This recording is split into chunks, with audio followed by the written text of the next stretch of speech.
morning students. So we will continue with the GI conditions. So I think already we have dealt with 3 conditions. So today we will start with malabsorption syndrome. So this will be a video 2 GI system. So when we say malabsorption syndrome, it is nothing but the inability to absorb nutrients, where the intestine is not able to absorb the nutrients, vitamins and minerals from the intestinal tract into the bloodstream.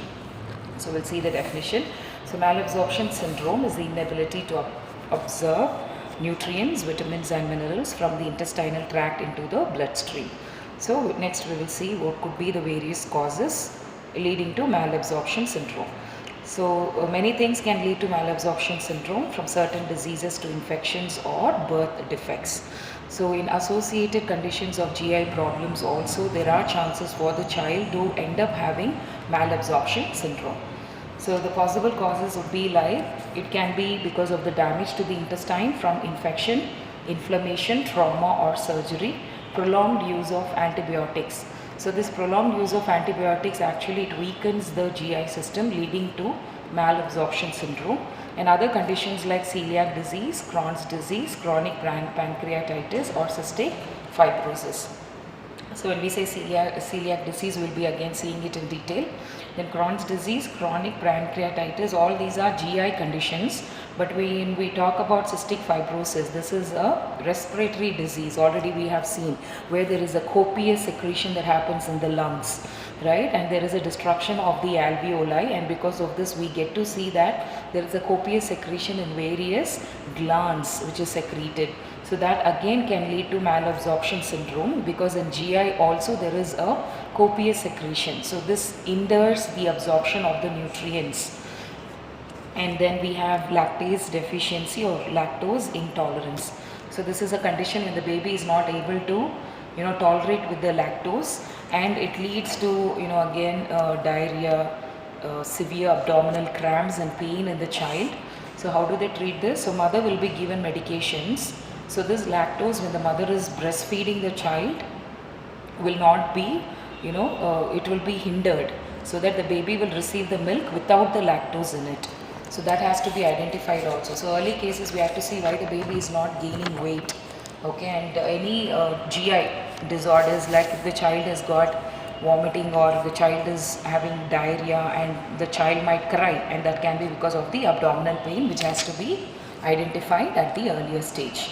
Then certain defects that are congenital, which are present at birth, such as biliary atresia, so absence of the bile. Okay, so when the bile ducts don't develop normally and prevent the flow of bile from the liver.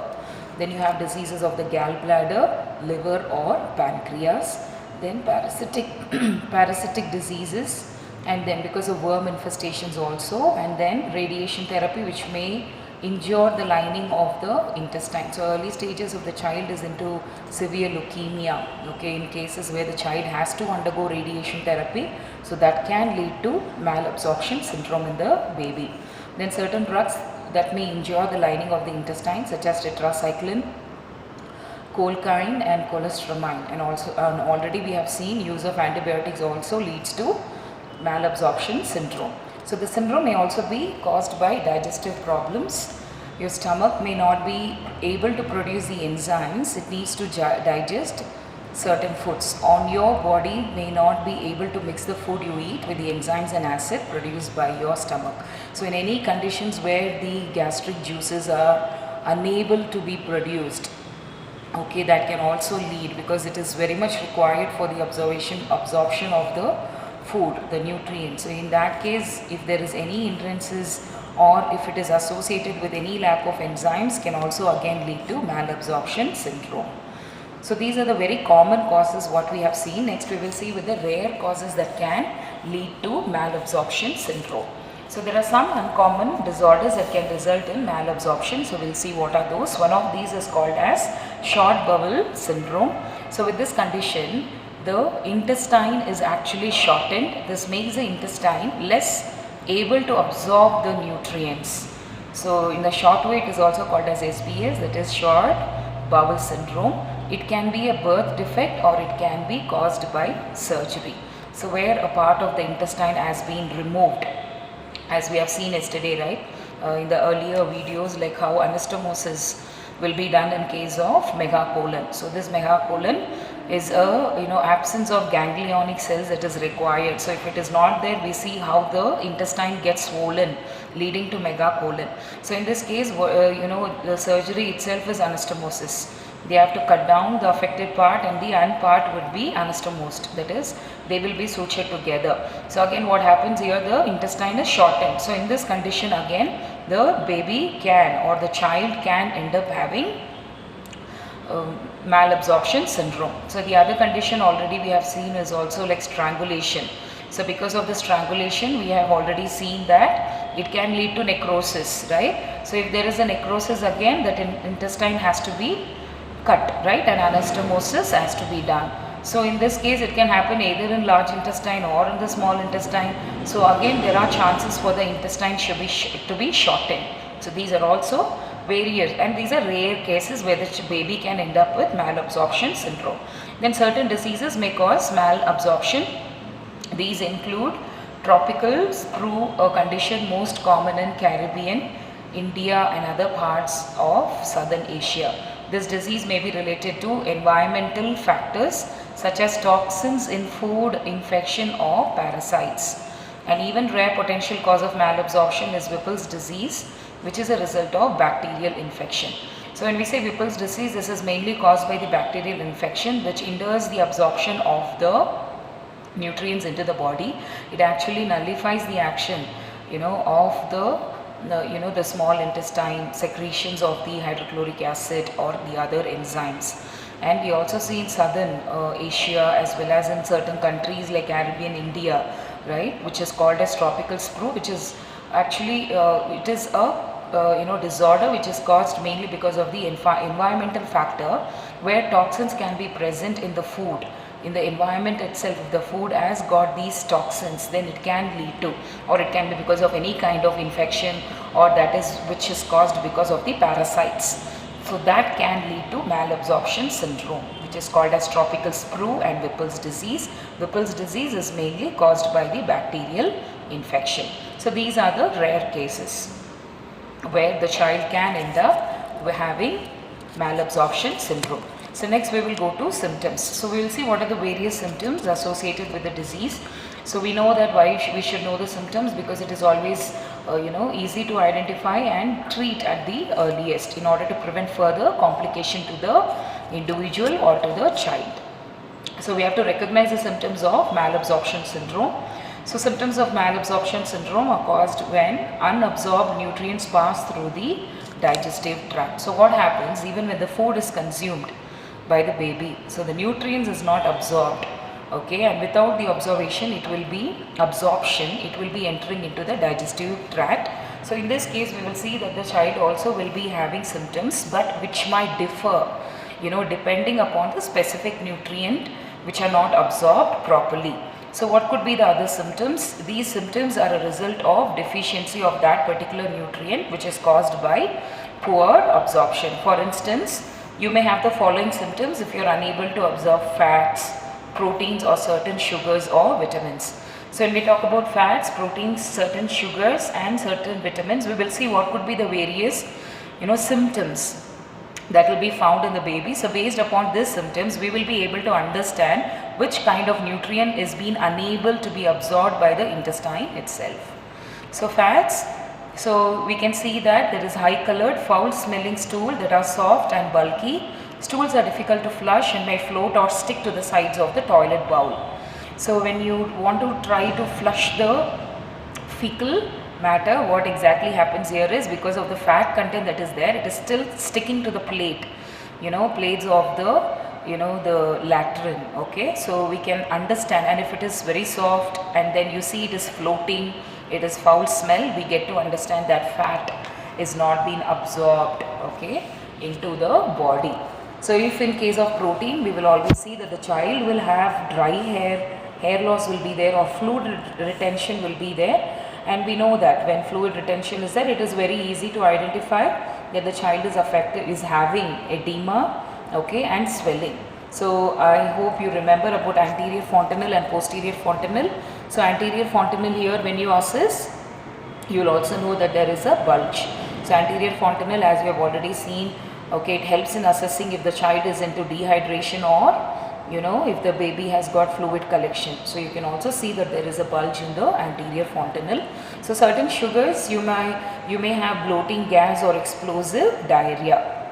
So the child, okay, so if the sugars or the carbohydrates is not absorbed by the body, we will see that the baby will be manifested with bloating of gas and explosive diarrhea will be there. Okay, so in case of any kind of vitamin, if it is not absorbed, we will also get to see that the baby will be having anemia, malnutrition, low blood pressure, weight loss or muscle wasting. Okay, so muscle wasting, again we should be very careful because the child affected with kwashiorkor and marasmus also, and that is a protein deficiency disease. Okay, so we should know whether it is because of vitamins or is it because of protein. So associated, if you see again, anemia is there, low blood pressure, weight gain is not there, then we can associate with certain vitamin malabsorption. Okay, so it can affect based on age or gender. So this malabsorption can vary based upon the age and gender. For instance, when you see in women may stop menstruating, okay, this is talking about the adults, and children, when it affects the children, they might not grow properly and the weight or rate of weight gain may be significantly below. When we compare this, as we have already seen, right? So when there is a deficiency of the vitamins in the body, automatically, or the protein which is helpful in building the muscles, automatically we will see that the child of the same similar age, when you compare, we get to know that the child has got poor mass building or the muscle wasting. Okay, and then another sign of malabsorption could be that they purposefully avoid certain foods which might cause discomfort for them. So when certain kind of food is not absorbed by the body, automatically it leads to disturbances, and because of this the child can also avoid the food. Okay, so these are all the various symptoms that can be assessed. We'll get to know based on the symptoms, which kind of vitamin or the nutrient is not being absorbed, and then we'll have to assess at the earlier stage. And mainly we get to know when we compare between the children of the same age group, we also get to know that there is a difference in the weight and the certain foods which has been avoided by the children. So what could be the risk factors? So risk factors, when we see, it includes a family history of cystic fibrosis or malabsorption. Cystic fibrosis, already I have told you, there is a copious secretions of the GI system that happens, and it actually hinders the absorption of the nutrients. So it can be because of family history where somebody else also had cystic fibrosis and that has been carried on into the child again. So drinking large amounts of alcohol, so in adults, it suppresses, okay, where the intestine is unable to absorb the nutrients. Intestinal surgery, already we have seen this. So in all this condition, the child is at high risk, or an individual is at high risk where he can be diagnosed for malabsorption syndrome. Then use of certain medication, it includes laxatives or mineral oil. So these laxatives and mineral oil are given when the person has got constipation. So when it is given again and again, or the frequent use can again lead to malabsorption syndrome. Then travel to Caribbean, India and other parts of the southeast. So that is because of the disease that we have already seen in rare causes. So this is a tropical sprue, right? So it can lead to tropical sprue where there are toxins in the food that can lead to malabsorption syndrome. So these are the various risk factors that has to be kept in mind where a person is prone to develop malabsorption syndrome. So now talking about diagnosis. Okay, so diagnosis of malabsorption syndrome. So doctor might, it can be suspected if there is a chronic diarrhea or nutrient deficiency. So all the nutrient deficiency, whatever we have seen. So based on that, we will be able to detect it, or have lost a significant amount of weight. This also we have already seen. Though they've been eating, they don't gain weight. And then certain tests used to confirm the diagnosis. So what are the various tests that we will see? Okay, so based upon chronic diarrhea or nutrient deficiency, weight loss. So these could be certain signs which can indicate, for the doctors to get into diagnosis. So whenever we do diagnosis, the main important thing that we have to keep in mind is history collection and physical examination. So that has to be done, and then they have to carry out with certain tests. So stool test. So we have already seen how the stool is very soft and it is sticky in case of malabsorption of the fat. So that helps us, okay. The stool test, mainly we would be able to, guess if the patient or the child has got malabsorption of the fat. So when we come to blood test, I think we'll continue in the next video.